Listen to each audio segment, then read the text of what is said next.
Hindi ko kasi mapigilan yung team ko na mag-post sila, maglabas sila ng sama ng loob nila kasi syempre nagpagod kami, naghirap kami na gawin yung mga shoot, pagandahin ako for almost a year of preparation, tapos yun lang yung nangyari. So paglabas ko kahapon sa event, hindi ko na natapos yung program. I was so frustrated and so down and lost. I guess that's the right word. Parang, what happened? Parang ganun yung nangyari sa akin. So, my team was so mad. They hugged me. When I went up, umiyak na ako doon. Tapos my husband saw me. Sabi ng husband ko, ano nangyari sa'yo? Ba't ka umiyak? Parang, yun na, napakwento na ako. This gala, nag-prepare ako since last year pa. I prepared, nag-check-in na ako last year pa. Binook ko na lahat last year pa. We even had meetings for what to do, for what theme to make, for, alam mo yun, lahat talaga, preparation, gastos, alam naman natin, di ba?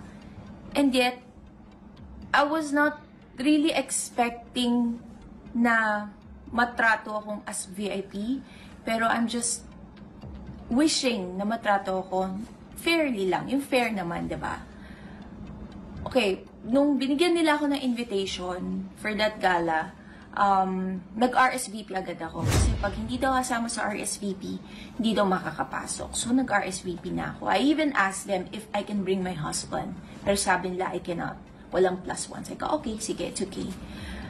And then, pagdating ko doon, kahapon, kagabi, my name was not on the list. So, parang sabi ko, okay, so, pero nag-RSVP po ako. My handler was there also. Tapos sabi, wala ka po dito. Ano po bang apelido? Lahat na apelido ko, sinabi ko na sa Monte Idol Chua. Pero it's not there. Sabi ko, meron po akong show ngayon. Sabi ko sa kanila, yung Forever Young, pero hindi pa in-air. So, they were thinking on saan ako iuupo. Sabi, sige, upo ka na lang dito kay La Altea. Kasi meron pang isang seat na pwede. So, binigyan nila ako ng number. When I went inside, sobrang puno nung table. So, parang, okay, and then all of their names are there sa table, sa ibabaw nung plate. Sabi ko, okay. So, parang naiya naman ako na uupo ako doon and it's not my name, diba? And sikip na sila doon. So, I called my handler. Sabi ko, ate, wala akong table. Saan ako uupo? And I don't know where to go. So, buti lang may mga nakikita akong ibang artista. So, syempre, nakakatsika mo yung mga artista na nakatrabaho ko before. So, sabi sa akin, binalikan ako ng handler ko. Sabi, okay, you can go to number table 44, 43, 44. So, pagpunta ko doon, nagulat ako. It was dulong-dulong table and walang nakaupo doon. Ako lang. And may dalawang lalaki na umupo doon. Parang ako, okay, sige, at least I have my table. Pero, parang nakakaramdam naman ako ng parang, what happened? Nag-RSVP ako. They even messaged me lahat ng list ng pangalan ng artista nang papasok ng 6 to 7 p.m. And naandun ako sa list. How come wala akong sa list ng registration?